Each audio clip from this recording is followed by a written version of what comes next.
مشاركة عدد من المتطوعين من الشباب الكويتي، قامت مجموعة سواعدنا التطوعية بزيارة إلى مركز فرح التخصصي للمسنين بوزارة الشؤون الاجتماعية والعمل، وتهدف الزيارة إلى التواصل مع فئة المسنين وذوي الاحتياجات الخاصة بهدف دمجهم في المجتمع.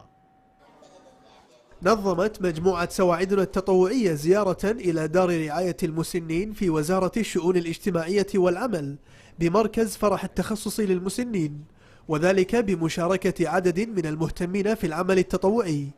المجموعة تضم نخبة من المتطوعين من الشباب الكويتي يحملون رسالة عنوانها خدمة ذوي الاحتياجات الخاصة والمسنين والتواصل معهم بهدف دمجهم في المجتمع.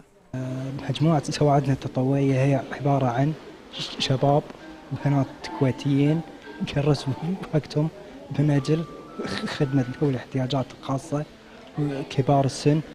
رسالة عبارة عن زرع الفرحة والابتسامة في نفوس أبهاتنا وأمهاتنا المسنين الموجودين بدار الرعاية.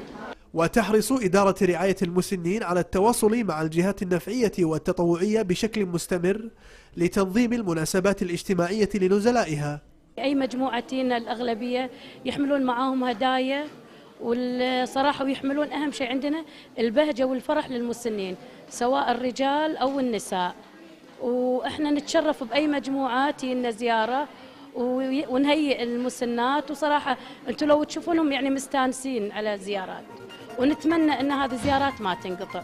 وتخلل الفعالية توزيع الهدايا على المسنين وذوي الاحتياجات الخاصة لإدخال البهجة والسرور في نفوسهم.